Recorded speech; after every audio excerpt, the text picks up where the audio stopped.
One of my passions is helping dentists achieve financial independence. And my Hmm. definition of financial independence is the day you can go to work because you want to, not because you have to.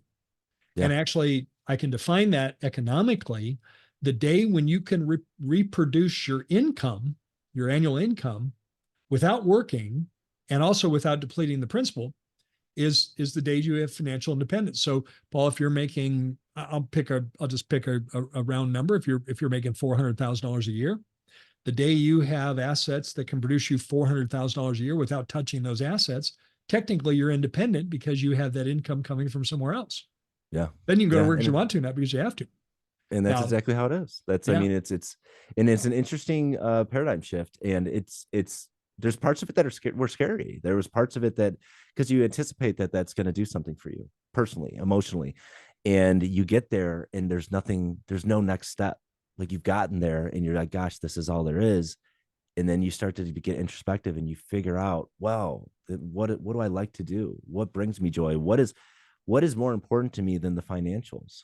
And that was a process, or that happened over the past 3 years for me, but a very beneficial and eye-opening. I feel like I gained a lot of wisdom over the process of it, and I feel like I'm in the best place I've ever been in my life, and I feel like I if I could go back 12 years, I would do things very different when I opened this practice, not with the practice, but with my mindset and mentality and my emotional well-being during that course. I would have done things very differently. And Is knowing it what I fair know to now. say that early on you did not have work-life balance? None. I don't know. I mean, I'm glad my daughter doesn't remember the first 4 years of her life, because I barely remember it too. Yeah. Yeah, yeah. And then even as if I'm recounting the history right, maybe the experience of COVID also spotlighted that you didn't have, all of a sudden now you've got work-life balance because Yeah. you're shut down Yes. by the crisis. Hmm. Um, but that was kind of the wake-up call that says you got to achieve some work-life balance. It was. And if you asked me before, I'd tell you I did. But knowing what I know now, I don't think I did at all. And it wasn't that I wasn't home a lot, because I was, like I mentioned, I was 3 days a week, but I wasn't. My mind was always there. What's going on at the practice? What do Yeah. I need to not spend time with my kids, because I got to fix on these issues that are happening. I've got to talk to personnel. I've got to manage. And this was at a So never time. really out of Yeah. mind. No, no, never. You wake up in the middle of the night and, just say, gosh, what can I worry about now? Let's Yeah. think about something. Let's worry. And Let's let's do do sleep. that. Let's worry, because this is gonna help me. This is gonna help me. I'm gonna get something done laying here worrying about all the things and all the, yeah. But I yeah. think I just heard a collective sigh from our listeners. Yes, that's probably really true for Yeah. many. Tell us Yeah. about the 3 years. So you just Yeah. completed Hmm. literally days ago as we're recording this, just Yeah. completed your 3-year agreement. Right. What was that 3 years like? Um, I would say this has been the most difficult 3 years of my practice, and not because of the DSO, because of the labor environment and all that. Because of the marketplace of personnel, and I think this new consciousness of people coming back from COVID that are just, they want more meaning. And I had a very large practice. We had no turnover. Like I'm not lying. We had zero for almost 10 years. We had the We're, same team, just kept growing and growing. And we're in the middle of a massive cultural shift oh in gosh, yeah. terms of workplace. Yeah. And I think it was triggered, Yeah. by COVID. Well, and Um, I used to talk about this, as like I would speak on this and I would say, like, hey, this is how you have a zero turnover office. This is the way you manage. This is the way you lead. These are the principles you come from. This is the where you have to where you have to stand and stand for certain things. And I don't know if it was karma, or I think it's the cultural shift, but I got my butt kicked these past 2 years. Bad. mhm. With some turnover. And it's nothing to do with the DSO. It's just we just had this cultural shift, and I think a lot of my team had been there a really long time and was onto something new. But it's just like everything, man. It's like we just lost two team members the other week. They walked out on the same day, and I was hurt. It felt bad, and I talked about this on my podcast, and it really hurt. It's one of those top three for me that if I'm gonna remember on my practice career, this one hurt pretty bad. Plus, because of the office they went to. But I will tell you, this was 2 weeks ago. We found two fantastic people. So many people were glad that they were gone. So many people were saying, gosh, I just didn't realize what a drain they were. And I didn't Mm, realize it either. And every bad thing you go through, if you're willing to put that energy into and like really looking at what is it, what is the learn from this, I think you can always come out on top. And that's just, I think that's just how it is. You have to go through that process. It'd be nice to have the answers at the beginning and not have to experience it, but I think you have to work through the experience yourself. right. And I imagine there's a certain amount uh, uh, of comfort in knowing that, as my understanding, correct me if I'm wrong, but one of the advantages of DSO is that they will typically handle the HR functions, the Hmm. hiring, the firing, the reviews, the compliance, all of that. Yes. And I imagine that you felt some support, even though you didn't appreciate the attrition, but it wasn't your problem, but Hmm. you had interest in it being resolved in a favorable way. Well, Is that a good way to well, say it? I would say it was my problem because, like I mentioned, these services are available to me, but I Okay. prefer to do them myself. Now, yes, we do utilize their HR as far as like hiring. Yeah. They will vet people and send us people, but as far as dealing with interpersonal stuff that's going on at the office, we still handle that with me and my leadership team. Now, but the big difference is I have a key player that has stepped up into this role. She likes it and she wanted to do it. And I said, what do you think about just doing it for everybody? And I'll just communicate through you. And she stepped up and she took it. And at the beginning, I saw the burnout in her. I saw her going through the same issues I was, which was going through, I don't know what to do. I'm doing so much and it's just never enough. And I said, this is how it is. And we worked through it. And she had so much personal leadership growth during this period. And she's in a great place right now. And I'm in Awesome. a great place because I got that off onto her, is that she's managing the office in that regard as far as the HR stuff. But yeah, we have an HR company, we have HR to lean back on, somebody to ask for like labor law stuff when we're Yeah. getting into hairy situations, and also like making sure the compliance and the onboarding, all that's done. They do all that for You got us. some support. Um, Yes, absolutely. a sale to a DSO can actually be done at any stage in your career. It's not just a late Yeah. stage, a late stage strategy. It could be done. Well, when I say early stage, relatively early stage, you have to have something valuable. So Mhm. relatively early stage, and it can also be done, mid career, and it can be done later career. Now Right. you've done this. You're a young guy. Well, you've done this relatively young. Um, as opposed to waiting to the finish line.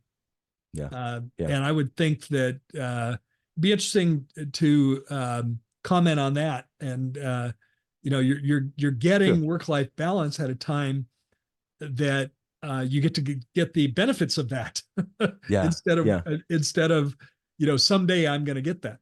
Well, I still have kids at home too, and I have a 13-year-old and an 8-year-old. And this comes back to like working with my life coach. This is one thing. This was the pivotal moment that she said, is she asked me, she said, what happens if what's the worst case scenario you sell your practice to DSO? So worst case scenario is I hate it. I don't like the control they have over me. I don't want to be there. I feel bad for my team and I just leave. And she said, do you think you could build another practice? And I said, I could build one exactly the same. I could probably do it in half the time. And she said, so then what's the issue? What's the risk? And I said, well, it's the people. It's the people. I like the, she's like, but do you think you might hire new people or even hire some of those old people and bring Right. them on? I said, yeah, you're probably right. And I said, you know what? It's not the end all be all. It's just a new chapter. It's not like it's this big finality that I'll never be able to get back. Now, yes, I'll never be able to have 100% equity in my practice ever again. But if it was only about the equity, I wouldn't still be there. Yeah. It's about that, what I like about it, and it's about being with the team and being part of something and changing lives. And I think I had to get out of it to get back into it. Like I mentioned, I was on my way out, but I'm still there long term. That could change. I'm 40, I was 40 when I sold. I'm 42 now, and um, so when I look forward and I say, okay, what am I doing for the rest of my life? I want to sit at home. I want to do whatever I want. What is that stuff? Sitting around doing nothing is not good for anybody. No, there's got to be some purpose. There's got to be some you've meaning. got yeah, you've got to get Um, out on a bike. You got to plan things. You got to go out of your way to do things because it's not, sitting at home gets really old really fast, and you go through all those shows and you're out of them. There's not much to do. And that's where I realized is that I do need to do something. I do like doing stuff. Now, what's the next chapter of my life for my 40s going to be? I thought it was going to be something different. I didn't know if it was going to be in dentistry or not, Yeah. but it is for now. And that's cool. And if someday it's not going to be, and I'll find something else to do and I'll work on some other stuff. My wife Something has a that has business. purpose. Yeah. I mean, my wife has a business. She does self-empowerment classes for girls ages 8 to 13. I was engaged in that for a little bit. And I liked it, didn't love it, but Yeah. there's you can pivot, but my pivots now are based on joy and what it brings to my life rather than financials. Uh, I'll share a bit of my background that I've never shared on the podcast that I haven't shared with you, Paul. But Uh-huh. I started my career in dentistry with a wonderful mentor by the name of Rick Mercer. Rick Mercer, you Mm-hmm. probably recognize that name. Mm-hmm. Mercer Global Advisors. Yep. Many will recognize that name. Mercer merged and over the time, became Spear Education in terms of history. But I worked with Rick. He was a wonderful mentor, and all of our clients were physicians and dentists.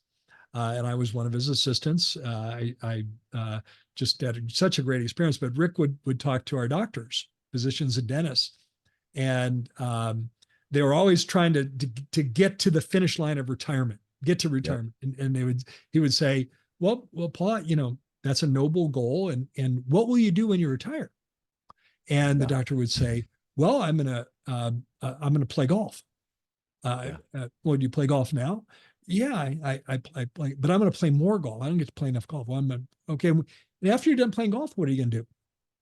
Well, I'm going to travel. Do you travel now? Yeah, my wife and I travel a lot, and but I want to travel more. There's so many places I want to go. Well, after you play golf, after you've traveled, what are you going to do? And this would continue. Well, I'm in a garden. Well, do you garden now? Yeah, but I'm going to really garden. And it would Yeah. go on and on and on. And um, and Rick was really good about continuous discussion, just sticking with it. And then what? And then what? And at some point, every single time, the doctor would say, you know, it's not going to get any better than what I have right now, is it? No. Because right now I've got purpose. I love what I do. I love taking care of my patients. I love but, and that was the revelation. He helped them understand that. And then what? And then what? And then what? You're staying, Mary Osborne calls that staying in the question. Yeah. Rick didn't know that terminology, but that's what he was doing. He was, and then what? And then, well, I'm just going to relax. Okay. And Yeah. then what? And I think it helped everyone understand that, and where's the purpose? Yeah.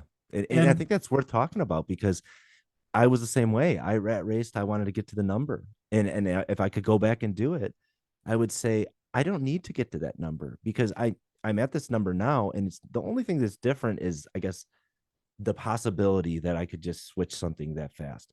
But what I've realized is that in order to have that fulfillment and that happiness, I had all of the tools the whole entire time. I wasn't utilizing them and I wasn't having the right mindset around it. I was thinking I had to get to the number, but it was for me getting the number, getting there, crossing that, and realize, oh gosh, that didn't work. And having to do some really big self growth that I realized I had it the whole time. I could have had a completely different practice experience. And I'm not saying I was miserable the 12 years I opened my practice. I was not miserable by any means. I mean, there were parts. There's some dark times, periods, of course. Yes, yeah. but it could have been better. I could have had a better life balance. I could have had more joy at home. I could have relaxed. I needed to relax. And I think that is my inability to relax and inability to sometimes let things go and mentally is probably was one of the things that was the strength in building this practice, so it was a blessing and a curse, but I would go Yeah, the back. I'd do it strengths, differently. I Yeah. completely agree. The strengths that we have can sometimes be a blessing and a curse. Yeah. Absolutely. Paul, as no, you're going to continue. Give us the sneak peek into the crystal ball in the future. At Mhm. least on the near term, what are you doing? You going to continue? Yeah, I'm continuing. I'm doing the dentistry I like to do. I do veneers and I do ortho band and bracket on kids. That's what I love to do. I Awesome. just like doing that. And I like going in there and just spending time and brainstorming with the team. We are going through some, I wouldn't say major cultural things right now, but we are reigniting our culture after Nice. losing these two people has brought us to a point where we said, you know what? We're done tolerating. And if you're not all in, get out. We don't want anyone that's not all in. And it has been such a different feel this past week. And we're so excited to go forward with that. So that's the, And I so actually have no, as our listeners might not know, Paul and I are actually on Zoom together, and I can see his face right now, and I see you smiling as you're saying that. And I'm hearing not so much as a debilitating challenge. It's like, and I'm yes, excited. I mean, I'm excited about doing I this. am excited to be doing it. Absolutely. That is, and that's the Yeah. change, is knowing that. And I go through this with my coaching clients. I'll tell them personal stories and they say, I can't believe the way your practice runs, you still have issues. Oh man, they never go away. Yeah. So you can't get it right. You just got to keep moving. You'll never get it perfectly right. You just got to keep moving and know that you can handle it and that you're always going to get through whatever it is. As we wrap up today, what wisdom would you have for any of our listeners that may be considering looking at a DSO? What message would you like to deliver to them? Yeah, my message would be track record. I would very much look at that, and I think that became apparent with two very big ones that went to market, and there's a number of smaller ones that went to market that nobody wanted to buy. There are some lawsuits out there where owners were promised all this stuff and they didn't deliver, and the reason they didn't deliver is because it's a little bit more complicated than just buying and bundling and rolling up practices together. So I would say look at track record if you're looking at that. Gut feeling, I would say I had gut feelings with those other ones that I got really far with, and my gut feeling was not good. I have no verification or there's no way for me to know how that would have panned out. But I would say that I know a lot of people that have done this, and there are some people that were promised a recap, which that's the liquidity financial event, like within 3 years. And I know some people that are waiting there on year 5 and 6 now. So you don't always there's not apples to apples. It's a difficult. Intuition is Yes. a very useful element, isn't it? Yeah. And it is. And I think the other thing is too, is track record is important because, I mean, I guess I'll just give an example without saying actual numbers, is I sold 60% first. And then at the recap, I sold 20%. I took that 20%, I paid taxes on it, and I invested it back in. And that 20% of my practice is now going to be worth more than the 100% valuation from the first sale. So 20%. The way Yeah. I like to describe that visually is a smaller slice of a bigger pie can be more can be worth more than the whole pie. Yeah. Yeah. 20% of my practice was probably worth, I don't want a lot more than it was worth, more than the whole practice was worth when I started.